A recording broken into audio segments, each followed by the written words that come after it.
Hello and welcome to this Mobalytics video. I'm your host Virkayu, and in this one we are going to show you why one-tricking works even in Challenger by analyzing the new rank 1 EUS jungler Gurren. Now a lot of you in EUS will know who he is, a notable German streamer, does also stream in English. In fact, we will link his socials and his Twitch down below so you can go get a closer look at how he plays kha'zix. And yes, you might have caught that, he used basically only kha'zix to climb the ladder to reach that rank 1 status. He has been Challenger for 3 years in a row and he plays a core set of junglers, but we will break down how and why he used this particular champion to get a lead against the best in the business. It's worth noting he plays for the Unicorns of Love Sexy Edition. Yes, that is their name, so he is a very talented jungler in his own right and can play a multitude of champions to win and climb, whether it's solo queue or pro play. So not only does this tie into our one-trick guide, it also ties into our kha'zix tips and tricks we just released. So along with the Gurren stream, this video breakdown, plus those videos, you should be well on your way to climbing yourselves. So we need to break down how exactly he's reached this rank 1 with his playstyle. He reached Challenger for the first time in Season 3,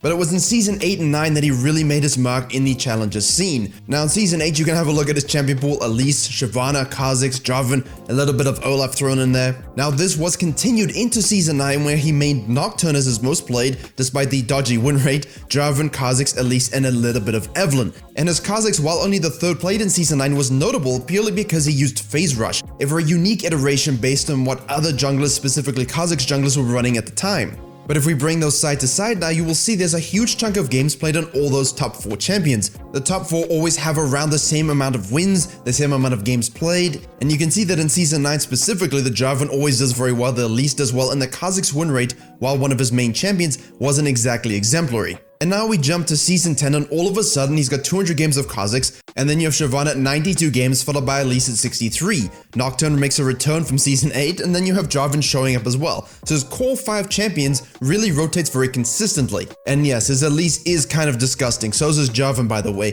That 70% win rate is nothing to scoff at considering the early game meta. But you've got 2 very distinct styles, Elise and Jarvan heavy ganking early, a lot of pressure on the map, and then you've got Nocturne and Shyvana known to be farming junglers playing around level 6, and then you have kha'zix, 64% win rate in almost 200 games, and I feel like he takes the best of both those worlds and puts it all into this champion. So we're now going to break down how he does it, why he does it, when he does it, and therefore how you too, the viewer, can use the bug to this kind of level. Now the jungle experience changes and the systemic changes to the entire map basically in terms of dragons, objectives, towers, and so on have really allowed things like Shyvana to come back into the meta. That's why you're seeing a lot of that played. Nocturne in theory should have done very well, but he's kind of fallen off just a bit in terms of his win rate and his general impact. Elise and Jarvan will always be useful because of their pro ganking status, but kha'zix hasn't really been busted for a while. Yes, he went through that top 2 phase, he's always kind of in the top 5 of the meta. Yeah, he was top 1 or 2 for a bit, but lately his counters have really come out of the woodwork significantly more. This means his general impact is lowered, and so to win in Challenger with a 50% win rate jungler against all the other meta spammers is very interesting. So what are the benefits of playing one champion like this and spamming it to this level even at the top of the ladder? Now again, in general, one-tricking lets you learn quicker, it lets you learn all the matchups into one champion, all the variations and builds that are necessary, all the limits that you need to push and understand in order to actually succeed. But most importantly, it's not a champion that's really picked or banned in Challenger, and this opens a window for him if you can find a playstyle that succeeds against the best in the world. Also that the other junglers or players are not actually using. This basically means you have a very high possibility of getting that champion in select and being able to make sure you are the win condition in every single game. Instead of the phase rush of Season 9, we have the Conqueror. Yes, there was Conqueror in Season 9 as well, but that Conqueror has long gone. Thank goodness, all tanks rejoice, no more true damage. But honestly, this one has been way better for kha'zix and way better for things like Rengar as well. Being able to use the rune against a variety of team comps, actually any team comp, and having an added bonus of being good against HP stackers. However, the unique variation, of course, as you'll see on the page now, is that he goes Conqueror into Presence of Mind into Alacrity. He doesn't take Tenacity, he almost always runs this page, obviously getting the Booty second and the Cosmic Insight, and because of the boosted attack speed in the Alacrity rune there, he can actually run double Adaptive Force into Armor for his final section. Even against extremely high CC comps, he will still take Alacrity. It's worth noting this will tie into his ability max and evolves that we'll get to in a second. You guys might also be seeing that kha'zix top lane stuff with W max, Mana Moon, Presence of Mind. That works very nicely here as well because simply being able to spam an evolved W specifically is super important not only for poking, but also denying the siege, the disengage, the chasing down, finding one isolated target within 90% slow. I don't care who you are, when you get a slow from the auto passive, you get a slow from the Duskblade, you get a slow from the evolved W, W. I mean, who's actually escaping that? It's like if you actually manage to escape your cell in a prison only to escape the outer wall and think you have freedom, and then you realize you were actually sent to space to be imprisoned, and then you just get sucked in and killed. And maybe your Valk doesn't have some kind of interest in that, but you know, if you're the enemy of a kha'zix, especially in a Gurren kha'zix, I don't think you're having any fun. Now, Cosmic Insight is very interesting because it makes your combo faster. Q coming up quicker is always good. You know, you can go from 2.4 seconds to 2.2 seconds just with that 5%, add in more attack speed from the runes, and you're looking just to rinse off auto passives as well as Qs, and this gives you huge advantages in not only 1v1s against enemy junglers, but literally any fighting instance. And with the rest of his kit, you know, more cooldown is good, and the fact that you stack Cleaver with Warrior, that's already 35%. Maybe you add in an Edge of Night and something else and you're looking to hit that 45% cap very easily. Not to mention throwing in those blue buffs before mid laners start demanding it or the AFK. Those are the unique aspects of his rune set from a Gurren's point of view. I don't think I need to talk about the boots. Any high elo jungler or player is running booties most of the time. The added movement speed is useful, the fact that you don't have to worry about buying them, all of this adds up as raw efficiency, and when you're challenger, you love that kind of stuff. And German too, so that just adds on to it even more. Now, before we get into the dynamics of itemization, let's talk about his evolutions and ability maxes because that affects how you actually build, and it's worth noting in terms of playstyle. A Gurren always evolves R into W. Almost all kha'zix high elo jungle mains need that W for wave clear and need the W's utility over anything else. You might see some variations from turbo-fed bugs, and anyone who maybe runs Dark Harvest or some other kind of playstyle, that's where kha'zix can be super useful simply because of the adaptability. But in his case, into every single team comp he evolves R, then W. Now when you think about that, that makes you think about, oh well, he must be ganking, he must be trying to stack the harvest, except then you remember that he has Conqueror, and instead of evolving Q first for the isolated monster damage plus the extra damage against other junglers, he's going way more for that R utility. Now obviously he maxes QWE in terms of his raw abilities, and it's quite common for assassins to have lower KP because you pick your targets. You're not always looking to be in the middle of all these fights, you're biding your time waiting for the perfect window. He however has a very high kill participation for an assassin. This shows he is present in the lanes, present in the fights, present in all these situations, and R evolve, well when you say those things, they just match up perfectly. It makes total sense. Not to mention the added assists that you don't see on a lot of kha'zix mains KDAs indicate this as well.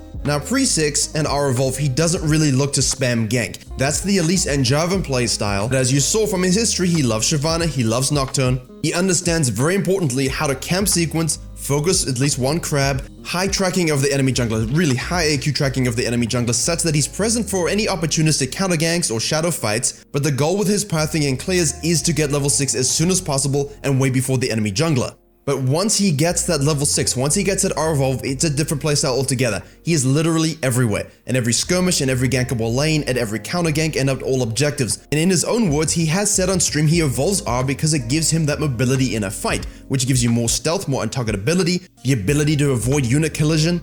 And without this utility, with this tool of the evolved ultimate, he cannot really impact most fights until the fight has been decided. And that's why you see assassins with low KP, low overall damage, but very high kill count and low assist count. They may have a good win rate, but they have to wait and pick their moments much more. A Gurren likes to get in on the mess and control the fights with his own body. You know, his kha'zix body, not his actual body, that would be weird. And pop quiz time, what does the ultimate evolve give kha'zix besides 3 procs? That's right, you guessed it, more resets on the unseen threat passive. That means the attack speed from the alacrity boost that scales means as you press R, you'll have that auto attack Q up much sooner. Maybe even the auto W Q if you're looking for that combo. And if you're looking for a breakdown on all of that, you can of course go see our tips and tricks kha'zix video we just released. Now you can see the utility of the alacrity with his evolved R and his Q, you can see the utility of the cosmic insight coming through with all abilities, and then you can see the presence of mind with the evolved W. So the whole rune set plus evolve idea has such good synergy that's really adding to his effectiveness and domination of other challenger junglers. Now if you're going Cosmic Insight, you're going Presence of Mind, the evolved W second really makes sense. It lines up with all sort of high elo principles. Picks, disengages, wave clear as we already said. 90% slow is very OP. But the last evolution can be E and it can be Q. Usually the E utility is nice for someone who's looking to be mobile in fights, that added range, the resets. This is very huge for his playstyle. However, against diving champions such as Jax, Echo, Akali, Nasteey, and so on, he will take that evolved Q because burst is so good. Against any champions like that, you don't want to go fist to fist with them alternating back and forth for 10 seconds because they will win that. So the added damage from Q against an isolated version of that just makes them disappear from the map. And now your ADC who's positioning like that baby grape at the bottom of the box that no one wants to eat can actually survive because you took care of the business.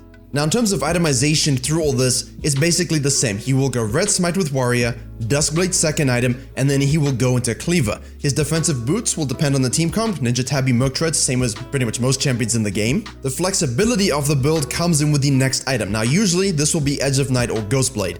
Against team comps with a lot of CC, or a team comp that has the abomination of Zoe, you will need to have that Edge of Night, maybe even Pantheon, just powerful pick potential onto him. Once you CC you die, so the Edge of Night provides you that defensive utility, but if they don't have that, you can of course go for the Ghostblade.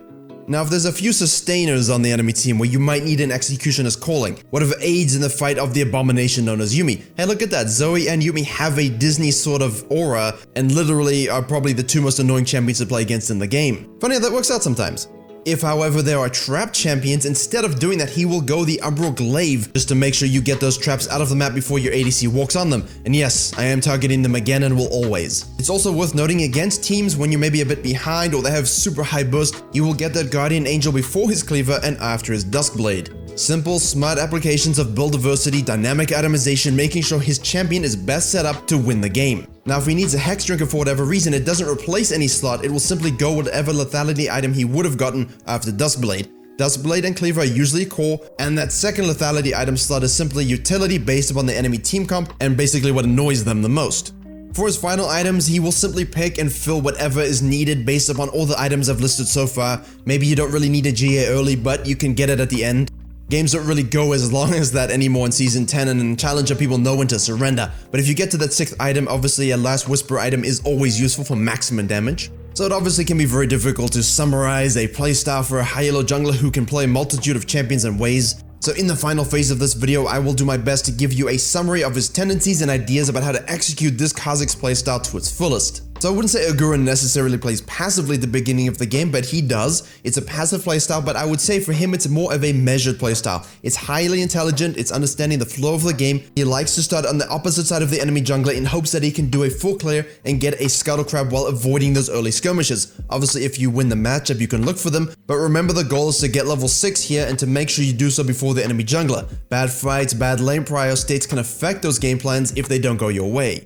He doesn't always look for a gank or counter game pre-6. Opportunistically, as I said, it will happen. All good junglers will make sure it does. But where Ogurin is very good is in his camp sequencing. By that I mean flowing from one side of the map to the other. I have done a video on my personal channel about this specifically, and a clear that was inspired by him, so we'll link that in the description as well. But by getting that full clear on the second spawn, by controlling the RNG crabs, by putting yourself in the best position to use that ultimate, he likes to be on the bottom side to make that first impact, because if it goes well, not only does your bottom lane have a lead, and they really do need that for their own mental state, it also gives you prior on the first dragon control. Now a good jungler will always farm in quadrants. If you imagine each side of the map divided into 2 sides, that's 4 sections on the map, and when counter jungling, he won't simply take one camp and leave, he will like to take everything from you. Because the enemy jungler will be on the opposite side to him, if they show for a gank or ill-advised play somewhere else, he will be in the prime position to make sure that when you go back to base and get to your jungle again, there are no camps up. Now after hitting level 6 like most junglers in high elo, he will look to have priority in mid lane and bottom lane.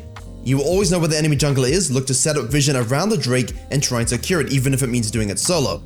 If your bottom lane is pushed into tower, that's a free gank. If the enemy jungler is near bot, you can look for a counter gank, and using that evolved R with the alacrity and his full rune set and kit as we said, is where he gets his power. Now once that's done, he will try and control the rest of his bottom side jungle, whatever that may be, go back to base, try and get that warrior if he can, and then go straight for the Rift Herald. If no buy is necessary, if things don't work out as well, if he has the resources, he can go straight to the Rift Herald from the bottom side of the map, and if the enemy jungler was counter gank or bewildered, then he won't be in position to contest. Now if the Rift hasn't spawned, or it is spawned, or it isn't really able to do it, he will often look for a dive or a gank top lane depending on the lane state. A mid lane and challenger can often help you. He is known to duo with NV Carry, known very well for his mid lane Kane gameplay. But ultimately, any skirmishes or fights in these areas will be dictated by numbers advantages. Ogurin doesn't like to take fights if they don't have the advantage. If it's a 3v2 against your favor, you only really want to take that if their entire resource bars, health, mana, etc. is way lower than yours. And even then, it can be very risky if the enemy team is coordinated enough. But ultimately, that first phase of the game is about dragon control, camp sequencing to get 6, controlling the first herald, getting mid and bot ahead, and being as opportunistic as possible. Now obviously in the mid-game phase he wants to use that herald to get as many plates as possible. He can use it on the bottom lane to get some damages to them, fall back to the second dragon. Maybe you can use it for a pick or after a pick. All in all, very standard jungling. The main thing to note is that he's very good at farming and camp sequencing between all of these events, and so he's able to scale much quicker than the enemy jungler. Obviously you want that level 11 double evolve. Again, the slow is so OP. He will start fights, he will be present in fights, he wants to be active in forcing the action and controlling the tempo of the game. This means you will die sometimes, but that's fine because of your good farming prowess. The fact that you have this unique kha'zix build means he won't die that much, and he will get a lot of assists if his team can close out. In Challenger, you really do hope they can. But at level 11 is when the beast is unleashed. Now the time is to try and close the game out. Starts them way more, uses the utility from his evolutions and kit, sets up winning skirmishes by using tracking and macro abilities, and in a downtime he is always clearing quadrants of farm and making sure to maximize his income. That macro knowledge and vision control really translates into a third, fourth dragon, a second herald that you must secure, and he will time those fights accordingly such that those objectives are the focus for his entire team. Now obviously general macro play and challenger gameplay will be the same for all of these players. It's the efficiency and utility of his setup in runes and itemization as well as his map play that gives him such a lead over enemy junglers and essentially sets him up for more wins than other junglers. And of course, if you're the better jungler, if you're way ahead, if you manage to get your team ahead and not only be a team fighting god and getting those assists, engaging them, being a dominating assassin in those fights in a way that other people don't expect. Assassins don't normally just brute force fights, take control of them and sneak around everywhere. kha'zix is something that allows this greater than the other champions that he plays. As such, the combination of the Dragon Souls, the experience buffs, the lower cooldown timers on the camps, the two heralds that also got buffs, the general jungle matchup meta and the way you can use tracking to avoid 1v1 fights early when you have that losing matchup have resulted in this challenger jungler spamming kha'zix to great success to reach rank 1. I hope that gives you a really great breakdown of his style and his ideas behind his runes and abilities and evolutions. It is very complicated to try and break down the mind of a challenger jungler. Hopefully this capsule at least gives you a window into it. Try and implement some of these kha'zix strategies into your games. Let us know how it goes in the comments. Make sure to like, share, and comment if you enjoyed and learned something from this video. Please do subscribe to Mobalytics for all the content coming up. I've seen the list, it's going to be good. I've been your host Virkayu, and as always, I will see you all in the next video.